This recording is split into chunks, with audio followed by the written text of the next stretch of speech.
Hello friends, இன்றைக்கான video என்னென்னா 2026 release ஆன சூப்பரான 5 கிரைம் த்ரில்லர் வெப் சீரிஸ் தான் கொண்டு வந்திருக்கேன்.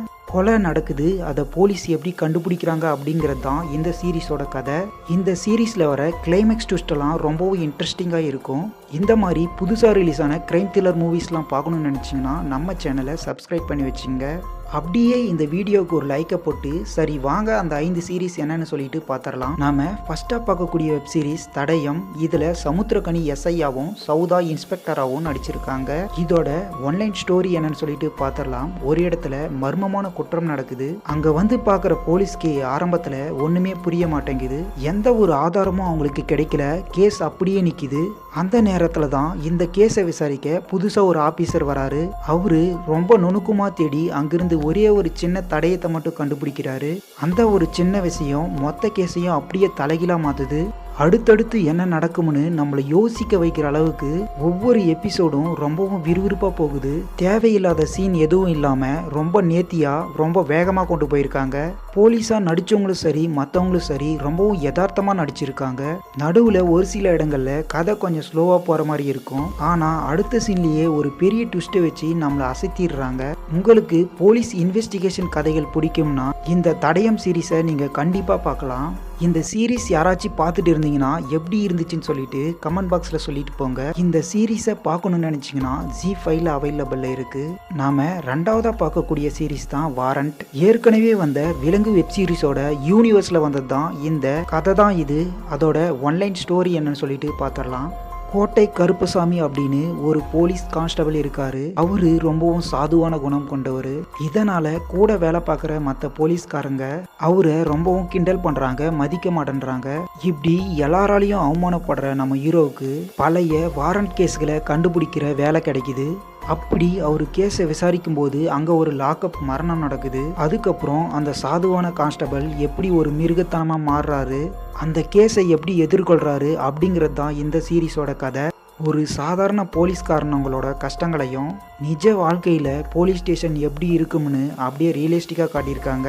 டைரக்டர் பிரசாந்த் பாண்டிராஜ் தான் இதுல ஹீரோவா நடிச்சிருக்காரு. கூட நடிச்ச பாலாஜி, சக்திவேல், காளி வெங்கடெல்லாம் அவங்களுக்கு கொடுத்த ரோலை கரெக்டா கச்சிதமா பண்ணி முடிச்சிருக்காங்க.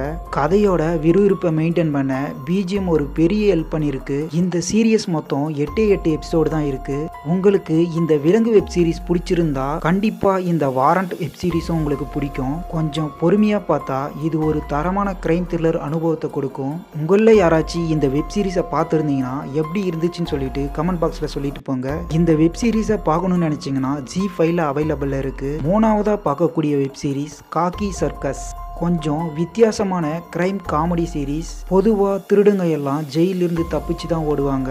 ஆனா இந்த சீரியஸ்ல ஒரு திருடன் ஜெயிலுக்குள்ளேயே புகுந்து திருடுறான். இந்த சுவாரஸ்யமான 7 எபிசோடு தான் இது. வாங்க இந்த சீரியஸோட கதை என்னன்னு சொல்லிட்டு பார்த்துடலாம். தமிழ்நாடு கேரளா பார்டர்ல இருக்கிற ஒரு சின்ன கிராமத்துக்கு பக்கத்துல அந்த ஜெயிலுக்குள்ள இருக்க அந்த கோயில் உண்டியல ஒரு திருடன் அங்கிருந்து திருடிட்டு போயிடுறான். ஜெயிலுக்குள்ளேயே திருட்டு நடந்தா போலீஸ்க்கு மானம் போயிடும் இல்லையா? அதனால அந்த ஜெயில் வாரண்ட் அன்பு செல்வம் அவரோட ஜூனியர் அர்ஜுனும் எப்படியாவது இந்த திருடனை பிடிக்கணும்னு சொல்லிட்டு களத்துல இறங்குறாங்க. அவங்க இந்த திருடனை தேடும் போது ஊருக்குள்ள இருக்கிற மற்ற வித்தியாசமான கேரக்டர் எல்லாம் எப்படி இந்த கேஸ்ல வந்து மாட்டுறாங்க, கடைசியில அந்த உண்டியல் கிடைச்சதா இல்லையா அப்படிங்கிறது தான் இந்த சீரிஸோட கதை. வித்தியாசமான ஒன்லைன் ஜெயிலுக்குள்ள புகுந்து திருடுறாங்க அப்படிங்கிற கான்செப்ட் ரொம்பவும் புதுசா சுவாரஸ்யமா இருக்கு. முனிஷ்காந்த் சாரோட வழக்கமான யதார்த்தமான காமெடி எல்லாம் ரொம்பவும் சூப்பரா இருக்கு. கண்ட்ராக்டரா வர மலையாள நடிகர் ராஜேஷ் மாதவன், சுபாஷ் செல்வம் எல்லாரும் அவங்க ரோலை கரெக்டா பண்ணியிருக்காங்க. சீரியஸ்ல வர சின்ன சின்ன கவுண்டர்கள் எல்லாம் நம்மளை நல்லாவே சிரிக்க வைக்குது. ஆரம்பத்துல எபிசோடுகள் ரொம்பவும் விறுவிறுப்பா போனாலும் நடுவுல இருக்கிற சில எபிசோடுகள் கதையோட வேகத்தை கொஞ்சம் குறைக்கிற மாதிரி இருக்கு. நீங்க கிரைம் காமெடி த்ரில்லர் பார்க்கணும்னு நினைச்சீங்கன்னா அப்ப இந்த சீரீஸை பாருங்க. ZEE5ல அவைலபிள்ல இருக்கு. இந்த சீரீஸை ஏற்கனவே பார்த்துருந்தீங்கன்னா எப்படி இருந்துச்சுன்னு சொல்லிட்டு கமெண்ட் பாக்ஸ்ல சொல்லிட்டு போங்க. நான்காவதா பார்க்கக்கூடிய வெப் சீரிஸ் தி மெட்ராஸ் மிஸ்ட்ரி. ஒரு தரமான வரலாற்று பின்னணி கிரைம் த்ரில்லர் சீரிஸ். இயக்குனர் AL விஜய் தயாரிப்புல உருவாயிருக்க யூனிவர்ஸ் தான் இது. சரி வாங்க இந்த சீரியஸோட ஒன்லைன் ஸ்டோரி என்னன்னு சொல்லிட்டு பார்த்துடலாம். மெட்ராஸ்ல சினிமா நட்சத்திரங்களை பத்தி கிசுகிசு எழுதுற ஒரு பிரபலமான பத்திரிகையாளர் மர்மமான முறையில கொலை செய்யப்படுறாரு. அந்த கொலை ஒட்டுமொத்த மெட்ராஸையுமே உழுக்குது. சினிமா உலகம் அரசியல் அதிகாரம்னு எல்லாரும் இந்த வழக்கால ரொம்பவும் பாதிக்கப்படுறாங்க. இந்த கொலையை செய்தது யாரு, இதுக்கு பின்னாடி இருக்க அரசியல் என்ன அப்படிங்கிறது தான் இந்த சீரீஸோட விறுவிறுப்பான கதை. இது நம்ம தமிழ்நாட்டில் நிஜ வரலாற்றில் நடந்த லட்சுமிகாந்தன் கொலை வழக்கு சம்பவத்தை வச்சு எடுக்கப்பட்டது தான் இந்த மெட்ராஸ் மிஸ்ட்ரி சீரீஸ். கிட்டத்தட்ட 11 வருஷத்துக்கு அப்புறம் நஸ்ரியா நசீம் வந்து இதில் நடிச்சிருக்காங்க. அவங்களோட யதார்த்தமான நடிப்பு இந்த சீரியஸ்க்கு ரொம்பவும் ப்ளஸ் ஆயிருக்கு. 1940 இருந்த மெட்ராஸை அப்படியே நம்ம கண்ணு முன்னாடி கொண்டு வந்து காட்டியிருக்காங்க.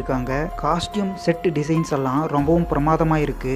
நட்டி நடராஜன், சாந்தனு, நாசர்னு அவங்க கொடுத்த ரோலை கரெக்டா சூப்பரா பண்ணியிருக்காங்க. வரலாற்று த்ரில்லர் கதைங்கிறதால ஆரம்பத்துல கேரக்டர்களை புரிய வைக்க கதை கொஞ்சம் ஸ்லோவா போற மாதிரி இருக்கும். ஆனால் விசாரணை ஆரம்பிச்சதும் விறுவிறுப்பு ரொம்பவும் கூடுது. உங்களுக்கு நிஜ வரலாற்று சம்பவங்கள் கலந்த மர்ம கொலைகள், கோர்ட் ரூம் டிராமாக்கள் பிடிக்கும்னா கண்டிப்பாக இந்த சீரீஸை பார்க்கலாம். இந்த சீரீஸை ஏற்கனவே பார்த்துட்டு இருந்தீங்கன்னா நஸ்ரியோட நடிப்பு எப்படி இருந்துச்சுன்னு சொல்லிட்டு கமெண்ட் பாக்ஸில் சொல்லுங்கள். இந்த சீரியஸை பார்க்கணும்னு நினச்சிங்கன்னா சோனி லைவ்ல அவைலபிள் இருக்குது. நம்ம அடுத்ததாக பார்க்கக்கூடிய வெப் சீரிஸ் முத்து என்கின்ற காட்டான். நம்ம காக்கா முட்டை கடைசி விவசாயி எடுத்த டைரக்டர் மணிகண்டன் தான் இந்த வெப் சீரிஸை எடுத்திருக்காரு. இந்த சீரீஸோட ஒன்லைன் ஸ்டோரி என்னன்னு சொல்லிட்டு பார்த்துடலாம். மதுரைக்கு பக்கத்தில் ஒரு சின்ன கிராமத்தில் ஒரு போலீஸ் ஸ்டேஷன். அங்கே எந்த குற்றமே நடக்காததால அந்த ஸ்டேஷனை மூட போகிறதா போலீஸ் உயர் அதிகாரிகள்லாம் சொல்கிறாங்க. திடீர்னு ஒரு அதிர்ச்சியான கொலை வழக்கு வருது. கொலையானது யாருன்னு பார்த்தா அதுதான் நம்ம ஹீரோ முத்து. ஆனால் அந்த கேஸை இன்வெஸ்டிகேஷன் பண்ணும்போது தான் அந்த முத்து யாருன்னு அவங்களுக்கு கொஞ்சம் கூட புரியவே மாட்டேங்குது. ஏன்னா ஊருக்குள்ள முத்துவை பற்றி ஒவ்வொருத்தரும் ஒவ்வொரு கதை சொல்கிறாங்க. ஒருத்தருக்கு அவர் நல்லவர், இன்னொருத்தருக்கு அவர் கெட்டவர், சிலருக்கு அவர் ஒரு மர்மமான மனிதர். கடைசியில் அந்த முத்து யார், அந்த முத்துவை கொலை பண்ணது யார் அப்படிங்கிறதான் இந்த சீரீஸோட கதை. முத்து கதாபாத்திரத்தில் விஜய் சேதுபதி சும்மா வேறு லெவலில் நடிச்சிருக்காரு. அவரோட அந்த யதார்த்தமான நடிப்பு ரொம்பவுமே சூப்பராக இருக்குது. ஒரு கொலையை வச்சுக்கிட்டு மனிதனோட பல பக்கங்களை ஒவ்வொரு எபிசோடாக காட்டியிருப்பது ரொம்பவும் புதுசாக இருக்குது. கிராமத்து பின்னணியில் நடக்கிற யதார்த்தமான மர்ம கதைகள் பிடிக்கும்னா இந்த சீரீஸை நீங்கள் கண்டிப்பாக பார்க்கலாம். ஜியோ ஹாட்ஸ்டாரில் அவைலபிள் இருக்குது. இந்த வீடியோ பிடிச்சிருந்தா லைக் பண்ணுங்கள், உங்கள் ஃப்ரெண்ட்ஸுக்கெல்லாம் ஷேர் பண்ணுங்கள். அடுத்த 5 தரமான கிரைம் த்ரில்லர் மூவிஸோட நான் வந்து உங்களை சந்திக்கிறேன்.